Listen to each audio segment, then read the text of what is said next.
Hi, it's the 7th of August 2025, and it's a really good day. There is some cloud and a little bit of wind, but it's a really good day. Now, I just want to respond to a few points that was made there. I have no notes or anything made here, and I don't have my computer, so I'm going by what's on this phone that I'm actually recording this on. One of the things was a question by of none other than Joe Healy. I have suspicions about who he is actually, but he's usually given an awful lot of guff. But he asked a question about the top for the tank of the machine. And it did work out well. It's a nice thing to do.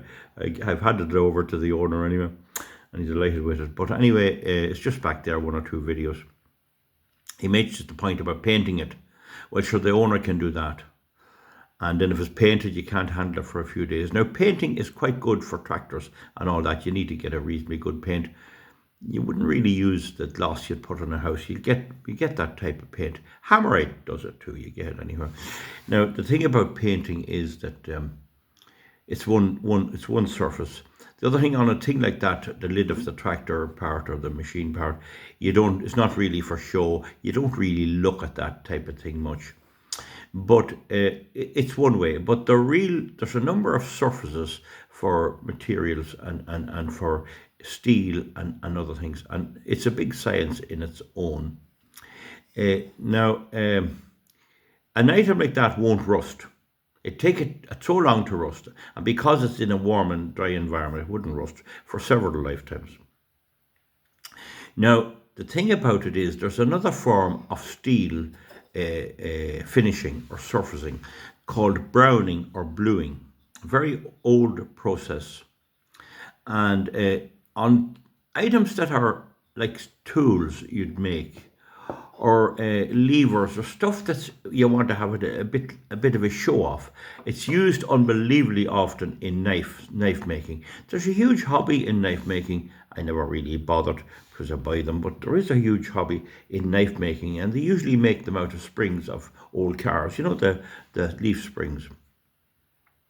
And just to explain to you on that, there is basically three types of bluing. One is what they call rub-on. It's cold bluing. It's a mixture of selenium dioxide, and they sell it under several headings. And they tell you just clean the thing, degrease it completely, have the surface. Here's a bit of a slate, have the surface perfect, degrease it, and then rub on this stuff, and it's done. That won't last any more than a month. If you could hang it up on the wall like a sword or something, it will do. And very often this type of bluing surface, there's a bit of brass inlay or maybe copper or something that contrasts with it. It's used a bit in jewellery making as well. So that cold blue with the selenium dioxide, Birchwood Casey makes it, and there's several others. I never found it any good. Not worth a damn. Rubs off. It's only like a kind of a glare. I never got it to work. Now, the real colouring of steel, and it's only steel, is the process known as bluing. And I'll explain to you what it is. When you rust steel, of course you get it lovely finished and everything. When you get this rusted, it converts into iron oxide, which is rust. And if you just got a controlled layer of iron oxide and card it off or rub it with steel wool with no grease and give it a good rub, you'd rub nearly all the rust off it. You'd then come along and rust it again. You could leave it out in the open or use a steam hood or something and keep it that. If you did that for about 3 weeks, you'd eventually build up a hard coating of brown rust. And on many old swords, old muzzle-loading guns and that's what they had. And in my day, all the farmers around my place had a big old single-barrel shotgun, 12-bore shotgun, made by Harrington and Richardson or Stevenson's in New England in America. Not one might have an English one. And it simply rusted naturally. It came from the factory with a nice bluing surface on it like this, and it wore off eventually, and they never took care of it. So if you had that brown on it, that's called browning, and it was used quite a lot. But the key to it is that you keep not sandpaper now, with steel wool or a carding brush or a brush that rubs it hard, or you put it on a wheel that'll hit it like this with stainless steel wires. You get all the surface off, and only the tough stuff stays behind on the steel. Now, when that was coupled with Damascus, which is a particular form of twisted forge-made steel, you can Google it there. It was a lovely surface. So that was all right. But the key to understanding it is you rusted it, usually with different chemicals if you had them. And there were different formulas. You degreased it. You got rid of the grease, usually using caustic soda. You boiled it in that. You then got the surface good again. You degreased it again.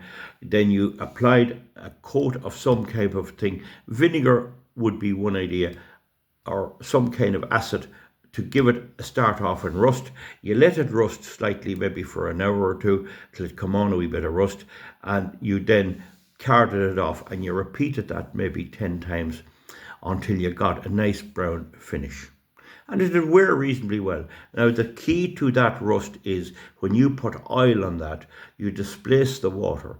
Ordinary iron or steel will not absorb anything, including oil or lubricants. It's a complete myth. When you oil steel, it goes into the pores of the metal. It does not go into the pores. Oil just keeps the oxygen away and the moisture away. It combats rust. And so even with this rust finish, if you don't keep it oiled, it will rust more and corrode. Now, the iron oxide will hold a little layer of rust. If you ever see a rusty piece of iron that's not oily and drip a bit of oil on it, you'll see how the oil tends to stick in it. Now, if you put oil over ordinary rust, ordinary flaky rust, you do no good, because the rusting can go on underneath it to a certain extent. But when you have the rust rubbed hard and carded hard and taken a lot of work to it, it eventually takes on a nice brown patina, and that will absorb either goose grease, animal grease, Rangoon oil, or any kind of grease, WD-40, or any lard. It'll, whatever you want to put on it. Longgoat is mostly lard. It will keep a little bit of it there, and that prevents the rusting. It also looks good, but that's obsolete unless for restoring antiques such as swords, knives, certain clocks. Certain things use that. Now, when you take that rust, that ferric oxide rust, and you boil that in water, you convert it to magnetite, or what do you call it? Magnetite's the name of it, or black ferrous oxide. It is a slightly different chemical formula. Rust is FeO, I think, and this is FeO2, 4, and this is FeO2 is O42, I think that's the way it is. Well, it's iron oxide, but the difference in the red rust and the ferric oxide is that this is black oxide. So when you do that process with carding it and rubbing it well, and each time you do it, you boil it in water, it's a black oxide you get. And it starts off, you think it wasn't there at all, and then as you get more and more, it develops a black oxide. And some of those processes is 10 days long. But there are formulae that'll do it faster. With me now. So what you do to achieve either of these is you degrease your part. You boil it in water till it gets mad hot and it's well boiled. You take it out and you rub on with a clean cloth with gloves on you, proper no grease gloves, proper degreased, and you rub this on. And when you rub it on, sometimes it'll act, depending on the formula. If it's a severe ruster, like what do you call it, nitric acid, or chlorine acid, hydrochloric acid. Either of those two will fairly severely do it. And so if you leave it too long, you could do too much rusting. So you don't want flakes, you just want a little patina. Then you dip that down when you're ready with it, depending on how long you want it, depending on the mixture, you put it back in the hot water and you boil it again. And that transfers the red oxide, the rust, to black oxide or magnetite or black iron oxide. And that can actually come out as a beautiful blue or a beautiful blue-black finish. And depending on how good the surface is, if you have the surface already sort of etched a bit, you can get the most beautiful patterns using this, but it's a skill I won't go into here. Okay, now there's really very little dimensional change. So just to understand again how the process works, you encourage rust. You card it off, usually with degreased steel wool or with proper equipment for the job, until you get it nearly all gone. It is all gone. Nothing left except what will stick hard to this iron or steel, and it'll only work on iron or steel. It won't work on stainless steel. You then have a little skin here. If it's browning, you just do it again and keep it brown. If it's bluing, you put it into the water and you boil it. And it's one of these things that nature seems to have gifted mankind. When you boil it for a while, the red rust turns to black rust, and that gives you this black, lovely finish. You see it on some very expensive knives and cutlery. You won't see it on any silver. It has to be just steel.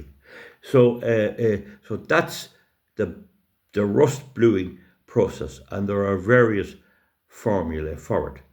Now, I must look, I did it about 20 years ago.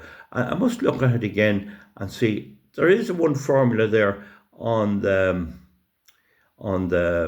internet using hydrogen peroxide, vinegar and salt. Just say it works, I don't know, we'll give it a go. Now, the old formula contained nitric acid and hydrochloric acid, and it also contained potassium nitrate and sodium nitrate, and both of those nitrates you need a permit to buy them, to classify them as explosives for some reason. Now, they're used to cure bacon, cure meats. They're in nearly all meats, like ham and all that has a certain amount of those nitrates in it, but you can't buy it. You won't get it to buy, and you can get a license for immediate use. It's a lot of trouble. It's a lot of trouble. So if you can use the peroxide, which is easy got in the chemist, and it's not too expensive, as a rub-on to start the rust, that'd be good. But we'll need to give that a bit of a look. There are some other chemicals that can be used as well that there's no problem with. Now, but you remember with this system, you clean your steel, you immerse it in boiling water, you have it degreased with a good degreaser. Usually caustic soda is a good degreaser. It comes out as totally free of oil. Then you get your a rag or whatever. Usually I used to do it with a rag in a kind of a wire thing, all degreased, and then you put on this stuff and colour it completely round, and you leave it, depending on the formula, for maybe an hour, and just leave it alone. But don't let it dry. Don't let it get dry. While it's still wet, then you immerse it down in the water, and that water converts it actually causes the steel to harden, the bluing to harden. It also turns it black, and then you card it off again, or you rub it off again, not with sandpaper. You give it a good rub again until you get just to see the thing coming through, and then you do it again and again and again. I used to find 6 gave me a lovely blue colour. Well, the problem with the things I did, I had a shotgun one time, and I did it with it. But the problem is, when you get it finished, then you oil it. When you're done, you leave it and you hang it up for a couple of days, but you put oil on it immediately. And the bluing holds the oil in. But what happened in my case was I didn't mind the stuff. You still have to look after these and give them a wee rub, a little rub of some clean cloth with a wee bit of oil or whatever. There's different types of oil, Rangoon oil or whatever. And if you don't do that, it'll rust again. And of course, it's all right talking, but when you're a farmer with cows, you don't often think of these things. But it's a lovely surface, okay? Now, there is a shorter way of doing this that they used to do, and that's the hot bath process.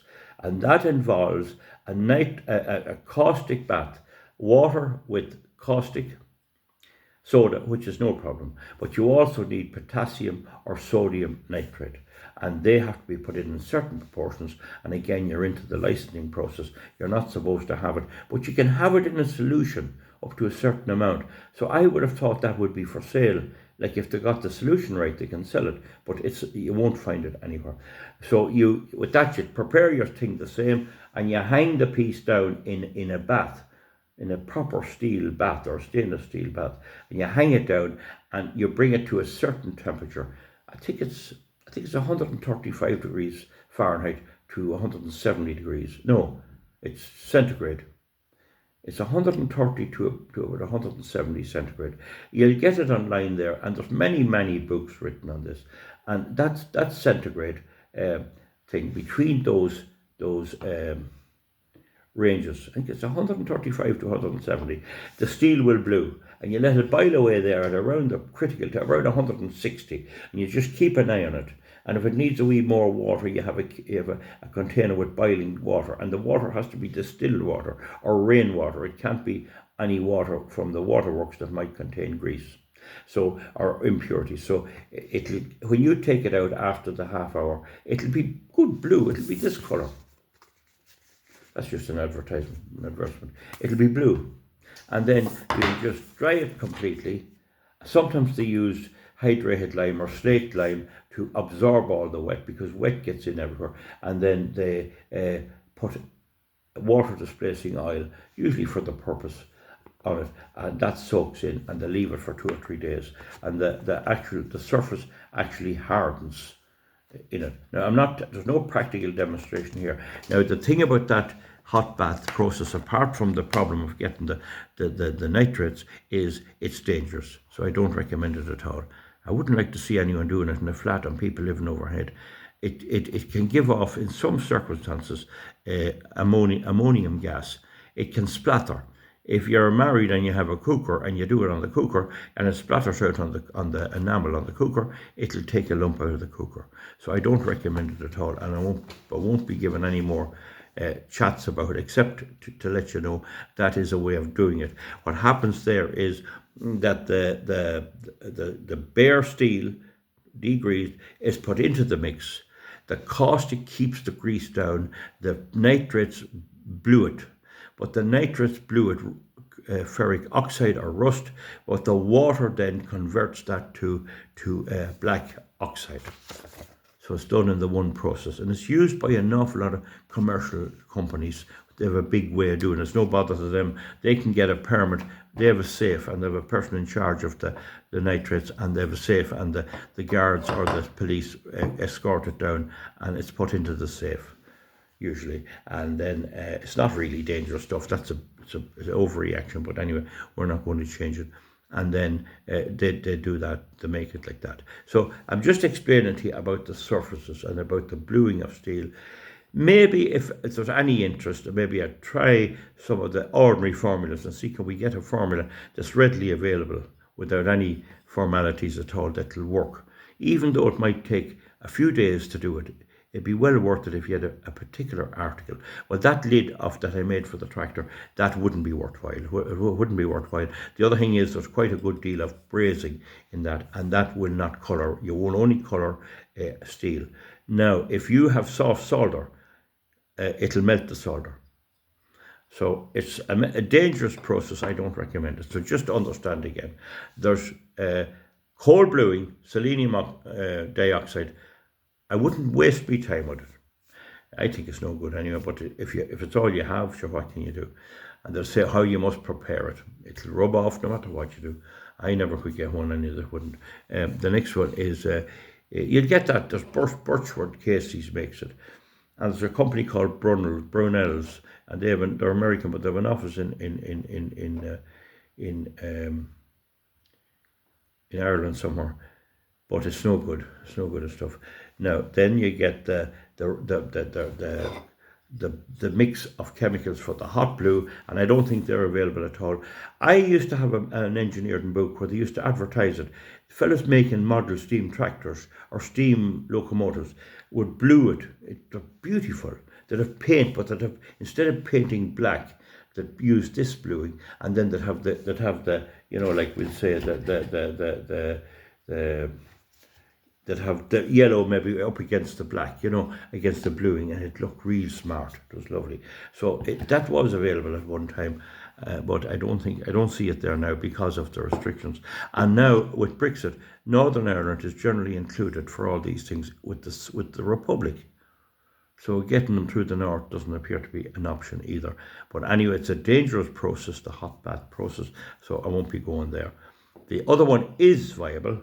That's where you have your jam pot full of your chemicals, the proper chemicals, and you can rub this on and boil it. And that will work, and I have got it to work. The chemicals, some of them contain acids, and I'm not sure if they'll ship nowadays. As I say, there's a formula online that has peroxide, hydrogen peroxide, salt, ordinary salt, sodium chloride, and vinegar.